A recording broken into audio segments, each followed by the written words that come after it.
Hello everyone, welcome to my channel. Our today's video is about common classroom language, and in this video we will learn some simple and common sentences of classroom language in English which are generally used in the classrooms so that students will be able to communicate in English in the classrooms, and this video will also improve their spoken English. Okay, so first of all, I am going to tell you what is a common classroom language. Classroom language is the routine language that is used on a regular basis in classroom. This is language that teachers are used to give instructions and students are used to communicate in the classroom with their teachers and classmates. जो ये classroom language है वो कक्षा की भाषा, इसको हम हिंदी में कहते हैं, क्लास की एक कॉमन लैंग्वेज होती है, एक रूटीन लैंग्वेज होती है जो कि टीचर्स और स्टूडेंट्स दोनों ही उसको डेली अपनी रेगुलर बेसिस पर क्लासरूम में यूज़ करते हैं। तो टीचर्स के अलग कुछ सेंटेंसेस लैंग्वेज होती है और स्टूडेंट्स की अलग। तो इस वीडियो में हम स्टूडेंट्स के लिए कुछ सेंटेंसेस लेके आए हैं जिसको कि वो अपने क्लासरूम लैंग्वेज में यूज़ कर सकते हैं, क्लासरूम में यूज़ कर सकते हैं for communication and it will improve their spoken English also. तो हिंदी में ज़्यादातर क्या होता है कि सब यूज़ करती हैं, लेकिन जहाँ तक इंग्लिश की बात आती है तो कई बार बच्चे उस सेंटेंस को इंग्लिश में नहीं बोल पाते हैं, स्पेशली छोटे बच्चे जिन्होंने स्कूल जाना अभी शुरू किया है या जो प्राइमरी के स्टूडेंट्स हैं, तो उनके लिए ये वीडियो है। इसमें कुछ सेंटेंसेस हैं जिससे कि वो उन सेंटेंसेस को सीख पाएंगे। So let's learn some simple sentences for classroom language for students so that they can use these sentences in their classroom. तो सबसे पहले एक सिंपल से सेंटेंस से शुरुआत करते हैं जो डेली हर एक क्लासरूम में जनरली यूज़ होता है और काफ़ी यूज़ होता है। So our first sentence is may I go to the toilet और may I go to the drink water. तो बच्चे को टॉयलेट जाना है या पानी पीने के लिए जाना है तो जनरली ये सेंटेंसेस बच्चे बोलते ही हैं। तो उनको इंग्लिश में कैसे बोला जाता है, कैसे परमिशन ली जाती है, तो इससे हम ये बच्चे को सिखा सकते हैं। Our next sentence is I am sorry I didn't hear, कि आई एम सॉरी मैंने ठीक से नहीं सुना है। कई बार बच्चे क्लास में जो टीचर इंस्ट्रक्शंस दे रहे होते हैं उसको ध्यान से नहीं सुनते हैं, उनको नहीं समझ आता है, तो ऐसे में बच्चे को क्या बोलना है, I am sorry I didn't hear, कि मैंने नहीं सुना है। Okay, now move to the next sentence, can I open the window.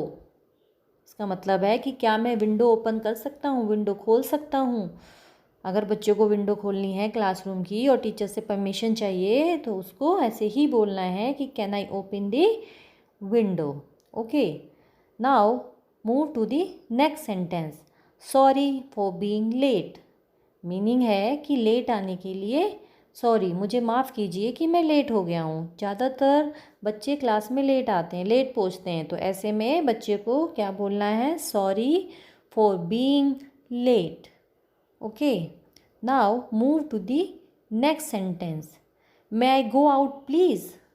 ये एक सिंपल सा सेंटेंस है। बच्चे ज़्यादातर क्लासरूम से बाहर जा रहे होते हैं, किसी न किसी काम से, ग्राउंड में जाना होता है, कहीं और जाना होता है, तो बच्चों को टीचर से परमिशन लेनी है, मे आई गो आउट प्लीज़, क्या मैं बाहर जा सकता हूँ प्लीज़।